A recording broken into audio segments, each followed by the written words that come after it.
Bulletin کا آغاز کریں گے۔ آغاز میں آپ کو بتائیں سعودی عرب سے معاہدہ ایک رات میں طے نہیں پایا، کئی ماہ لگے۔ نائب وزیر اعظم اسحاق ڈار کہتے ہیں دیگر ملک بھی ایسے معاہدے کا حصہ بننے کی خواہش رکھتے ہیں۔ سعودی عرب کے حکام اور عوام معاہدے سے خوش ہیں۔ سعودی عرب نے ہمیشہ پاکستان کا مشکل وقت میں ساتھ دیا۔ Alhamdulillah, it is the historic pact between the two countries. It's a due process. یہ overnight sign نہیں ہو گیا، اس میں کئی مہینے لگے ہیں۔ میں سمجھتا ہوں کہ ٹو وے ہم دیکھیں تو دونوں سائڈز بہت خوش ہیں۔ لیٹس بی فرینک کہ سعودیہ نے بھی کبھی پاکستان کے مشکل وقت جب آیا، سعودیہ ہمارے ساتھ ہمیشہ کھڑا۔ مستند شواہد ہیں کہ غیر قانونی افغان باشندے اور بھارتی فوجی افسران پاکستان میں دہشت گرد کارروائیوں میں ملوث ہیں۔ بھارتی دہشت گردی کے ثبوت متعدد بار اقوام عالم کے سامنے پیش کر چکے۔ D G I S P R کا جرمن جریدے کو خصوصی interview. Lieutenant general Ahmed Sharif Chaudhry نے کہا کہ بھارتی ریاستی ادارے بشمول آرمی شدت پسند سیاسی نظریات کے زیر اثر ہیں، جبکہ پاکستان کی ریاست تمام غیر ریاستی عناصر کو بلا تفریق مسترد کرتی ہے۔ اڈیالہ میں موجود شخص کو نہیں پتا کہ پاکستان اب آگے بڑھ گیا، اب وہ قصہ پارینہ بن چکا۔ وزیر اعلیٰ پنجاب مریم نواز کا سرگودا میں تقریب سے خطاب کہتی ہیں پاکستان اور عوام ترقی کے نئے سفر کا آغاز کر چکے، باتیں ہوتی تھی کہ پاکستان ڈیفالٹ کر جائے گا۔ اب نواز شریف کا دور آیا تو ہر روز ایک خوشخبری۔ شہباز شریف کو سعودی جہازوں نے سلامی دی، ایک وزیر اعظم کو الٹی سیدھی حرکتوں پر جہاز سے اتارا گیا۔ سعودی عرب کے ساتھ معاہدہ ایک کاغذ کا ٹکڑا نہیں، یہ بڑا دفاعی معاہدہ بہت بڑا کارنامہ ہے۔ حرمین شریفین کی پاسبانی کا شرف پاکستان کو ملا۔ اب نواز شریف کا دور آیا ہے، شہباز شریف کا دور آیا ہے تو روز ایک خوشخبری آتی ہے پاکستان کے لیے اللہ کے فضل و کرم سے۔ وہ جو باتیں ہو رہی تھی کہ پاکستان ڈیفالٹ کرنے لگا ہے، ہر روز کہتے تھے پاکستان شری لنکا بن جائے گا، پاکستان ڈیفالٹ کر جائے گا۔ پچھلے سالوں میں ایک وزیر اعظم ہوا کرتا تھا جس کو الٹی سیدھی حرکتوں پر جہاز سے اتار دیا گیا کہ اترو بھائی جاؤ، اور دوسرا وزیر اعظم نواز شریف کا بھائی محمد شہباز شریف، نواز شریف کا شہباز شریف، جب اس کا جہاز سعودی ایئر سپیس میں انٹر ہوا تو اس کو سعودی جنگی جہازوں کی سلامی دی گئی۔ ماشاءاللہ تمام سعودی عرب اور حرمین شریفین بالخصوص اس کی پاسبانی کا شرف پاکستان کو ملا۔ ماشاءاللہ یہ کانٹریکٹ جو ہوا ہے یہ صرف ایک کاغذ کا ٹکڑا نہیں ہے، یہ انشاءاللہ تعالی آنے والی نسلوں کو نصابوں میں یہ کامیابی پڑھائی جائے گی۔ چیف جسٹس اسلام آباد ہائی کورٹ انتظامی اختیارات سے ججز کے عدالتی اختیارات ختم نہیں کر سکتے۔ ہائی کورٹ کے 5 ججز نے چیف جسٹس سرفراز ڈوگر کے مختلف اقدامات سپریم کورٹ میں چیلنج کر دیے۔ Justice Mohsin Akhtar Kayani, justice Tariq Jahangiri, justice سردار اعجاز اسحاق، جسٹس سمن رفت امتیاز اور جسٹس بابر ستار نے درخواست میں موقف اختیار کیا کہ چیف جسٹس اپنی منشا کے مطابق ججز کو عدالتی فرائض کی انجام دہی سے نہیں روک سکتے۔ اسلامی کمیٹیوں کے 3 فروری اور 15 جولائی کے نوٹیفیکیشن کا لدم قرار دینے کی استدعا جسٹس طارق محمود جہانگیری نے جعلی ڈگری کیس میں سپریم کورٹ میں اپیل دائر کرتی ہے۔ ساری یکجہتی کے لیے جسٹس محسن اختر کیانی، جسٹس بابر ستار، جسٹس اعجاز اسحاق اور جسٹس سمن رفت امتیاز بھی سپریم کورٹ آئے۔ سپریم کورٹ نے جسٹس طارق محمود جہانگیری کے اپیل کو نمبر الاٹ کر دیا۔ اسلام آباد ہائی کورٹ کے باہر صدر پی ٹی آئی کے وکلاء ایک دوسرے سے الجھ پڑے، نعرے بازی کی۔ آگے بڑھیں، آپ کو بتائیں سینیٹر عرفان صدیقی کہتے ہیں قائمہ کمیٹیاں پارلیمنٹ کی روح ہیں، اگر پی ٹی آئی قومی اسمبلی اور سینٹ میں موجود ہے تو بہتر ہوگا وہ اسٹینڈنگ کمیٹیوں میں بھی شامل رہے، اپنا جمہوری کردار ادا کریں۔ انہوں نے کہا حالات کی رفتار یہ بتا رہی ہے کہ کچھ ہی عرصے میں مایوسی اور جھنجھلاہٹ کی وجہ سے پی ٹی آئی پارلیمنٹ سے الگ ہو جائے گا اور کچھ ججز بھی عدلیہ سے بظاہر ایک ساتھ باہمی مفاد کے تحت مستعفی ہو سکتے ہیں۔ عرفان صدیقی نے کہا کہ ان کا ہدف کیا ہے، پاکستان کو آگے بڑھنے سے روک کر پھر کسی بڑے بحران میں دھکیلنا۔ امکان یہی ہے کہ ایک اور بڑی ناکامی اور ایک اور بڑی رسوائی سامنے آئے گی۔ وزیر اعلیٰ سندھ سید مراد علی شاہ سے وفاقی وزیر برائے فوڈ سیکیورٹی رانا تنویر نے اپنے وفد کے ہمراہ وزیر اعلیٰ ہاؤس کراچی میں ملاقات کی۔ ملاقات میں ملک میں گندم کی پیداوار، ذخائر اور فوڈ سیکیورٹی کے خطرات پر تفصیلی گفتگو۔ وزیر اعلیٰ سندھ نے کہا چیئرمین بلاول بھٹو نے پہلے ہی فوڈ سیکیورٹی کے خطرے کی نشاندہی کی تھی، اب وقت آ گیا ہے کاشتکاروں کو اچھی جو سپورٹ پرائس ہے وہ دی جائے تاکہ پیداوار میں اضافہ ہو۔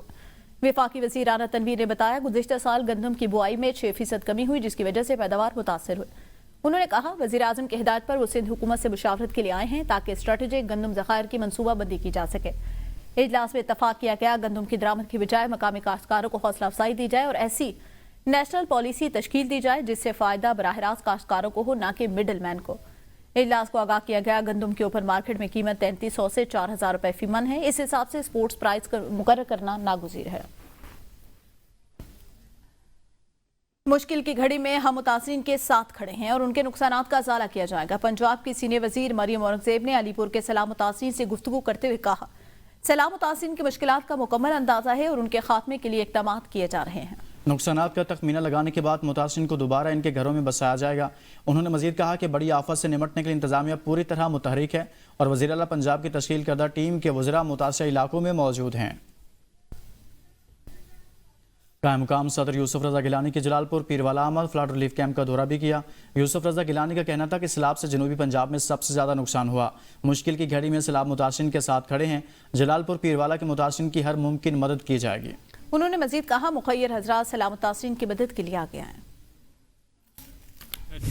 ان Multan, Bahawalpur and D G Khan, اور اس میں جو ولیجز بالکل ختم ہو گئے ہیں، ہمیں یہ آپ کو یقین دہانی کرانی ہے کہ ہم عوام کے ساتھ کھڑے ہیں، ہم جلال پور پیروالا کی عوام کے ساتھ کھڑے ہوئے ہیں، اور جو عوام ہے یہاں کی، انہوں نے جو اس وقت تکلیفیں برداشت کر رہے ہیں، اور ہماری ہر طرف سے خواہ فیڈرل گورنمنٹ ہو، پروونشل گورنمنٹ ہو، مخیر حضرات ہوں، عوام اپنی سیلف ہیلپ بیسس پہ، اور انتظامیہ اور فوج سب اپنے اپنے تئیں وہ اپنا کام سر انجام دے رہے ہیں۔ Director general P D M A Punjab Irfan Ali Kathia کہتے ہیں تمام دریا اب تقریباً نارمل ہو چکے، جبکہ ستلج میں پانی کا بہاؤ اب بھی زیادہ ہے۔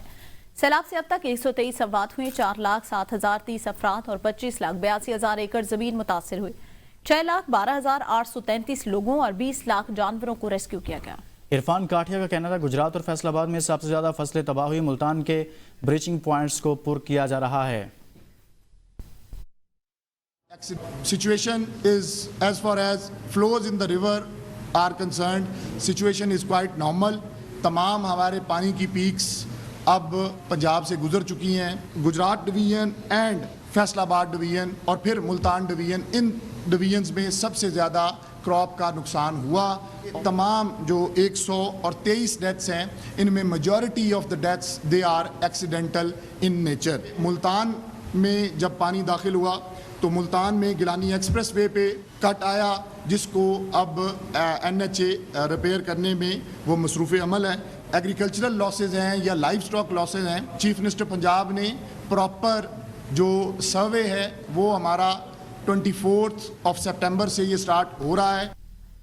بانی پی ٹی اے کا جی ایچ کیو حملہ کیس میں ویڈیو لنک کے ذریعے عدالتی کارروائی کا بائیکاٹ، راولپنڈی کی انسدادی دہشت گردی عدالت میں کیس کی سماعت۔ بانی پی ٹی اے کو 3 مرتبہ ویڈیو لنک پر پیشی کے لیے پیغام بھیجا گیا۔ وکیل صفائی فیصل ملک نے بانی پی ٹی اے کو بتایا کہ ویڈیو لنک نوٹیفیکیشن کو ہائی کورٹ چیلنج کر رہے ہیں، آپ کی کیا ہدایت ہے؟ اس پر بانی پی ٹی اے نے وکلا کو عدالتی کارروائی کا بائیکاٹ کرنے کا کہہ دیا۔ وکلا صفائی عدالت سے باہر چلے گئے، عدالت نے سماعت جاری رکھتے ہوئے 2 گواہان کی شہادت قلم بند کر لی۔ بانی پی ٹی اے کی ذاتی حیثیت میں پیش کرنے کی درخواست خارج، آئندہ سماعت پر F I A, PEMRA, P I D, internal security اور وزارت داخلہ کے 10 گواہان طلب۔ اسلام آباد ہائی کورٹ میں توجہ خانہ ٹو کیس میں بانی پی ٹی اے اور بشرا بی بی کی بریت کی درخواستیں۔ بانی پی ٹی اے اور بشرا بی بی کے کیس جلد سماعت کے لیے مقرر کرنے کی متفرق درخواستوں پر سماعت ہوئی۔ وکیل سلمان صفدر نے بتایا ہماری درخواست پیر کو مقرر کرے ورنہ اس کیس میں دوبارہ عدالت نہیں آؤں گا۔ جسٹس انعام امین منہاس نے کہا کہ پیر کو تو میرے پاس بہت سے کیسز ہیں لیکن میں دیکھ لیتا ہوں۔ بریسٹر سلمان صفدر نے کہا کہ توشہ خانہ 2 کیس کا ٹرائل بہت جلد بازی میں چلایا جا رہا ہے، ہمیں عدالتوں کے دھکے کھانے پڑ رہے ہیں لیکن کیسز نہیں لگتے۔ اگر یہ درخواست پیر کو مقرر نہیں ہوئی تو ٹرائل کا فیصلہ آ جائے گا۔ پاکستان کی ہر ایجنسی نے توشہ خانہ کو پراسیکیوٹ کر لیا ہے، عدالت نے دیکھنا ہے کہ اختیارات کا غلط استعمال تو نہیں ہو رہا۔ ہماری درخواستیں مسترد کر دی لیکن ہمارا کیس تو سن لیں۔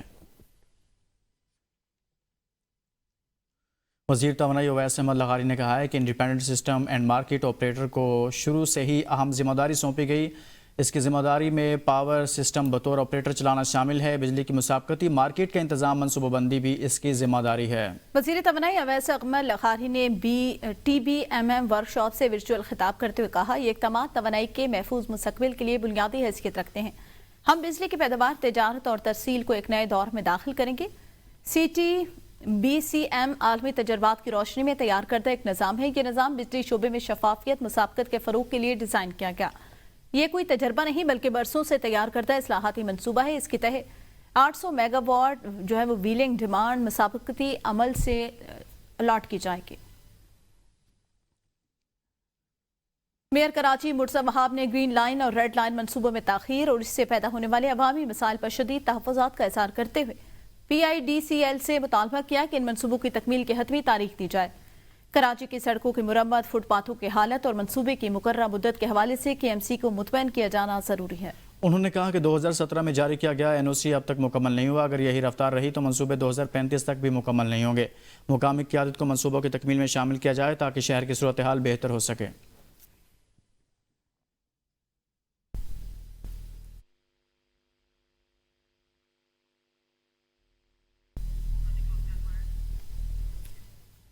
مدارس میں بچوں پر تشدد اور زیادتی کے بڑھتے واقعات کے حوالے سے انسانی حقوق کمیٹی میں لرزہ خیز انکشافات سامنے آئے ہیں. سینٹ کی قائمہ کمیٹی برائے انسانی حقوق میں چونکا دینے والے اعداد و شمار پیش کر دیے گئے. پنجاب کے مدارس میں رواں سال کے 8 ماہ کے دوران بچوں پر تشدد کے 17 مقدمات رپورٹ ہوئے. دستاویزات کے مطابق ضلع سرگودا کے مدارس کو بچوں پر تشدد کے واقعات میں سر فہرست قرار دیا گیا. پنجاب کے 14 اضلاع میں بچوں سے زیادتی کے 64 مقدمات درج. لاہور کے مختلف مدارس میں بچوں کے ساتھ زیادتی کے سب سے زیادہ 21 کیسز رپورٹ ہوئے. مظفر گڑھ، خانیوال، فیصل آباد، گجرات میں تشدد اور زیادتی کے مقدمات رپورٹ ہوئے. سندھ میں گزشتہ 8 ماہ کے دوران بچوں پر تشدد اور زیادتی کے 612 مقدمات درج ہوئے. خیبر پختونخوا حکومت کی جانب سے مدارس میں تشدد اور زیادتی کی کوئی رپورٹ پیش نہ کی گئی. مختلف مقدمات میں متعدد ملزمان گرفتار. تفتیش کے عمل میں پیش رفت جاری ہے. لاہور کی سیشن کورٹ نے جن ہسپتال کے ڈاکٹر عبد الرحمان کو ریپ کیس میں مجرم قرار دیتے ہوئے 14 سال قید اور 3 لاکھ روپے جرمانے کی سزا سنائی. ایڈیشنل سیشن جج ظفریاب چدھر نے تمام شواہد اور گواہوں کی روشنی میں فیصلہ جاری کیا. ملزم کے خلاف 2024 میں تھانہ نواب ٹاؤن میں اینٹی ریپ ایکٹ کے تحت مقدمہ درج کیا گیا تھا. عدالت نے قرار دیا کہ جرم ثابت ہونے پر ملزم کو قانون کے مطابق سخت سزا دی گئی ہے تاکہ ایسے جرائم کی روک تھام ممکن ہو اور متاثرین کو انصاف فراہم کیا جا سکے. نیوز بلیٹن سے اب تک کے لیے اتنا ہے. دیکھتے رہیے ABN نیوز، قوم کی سوچ.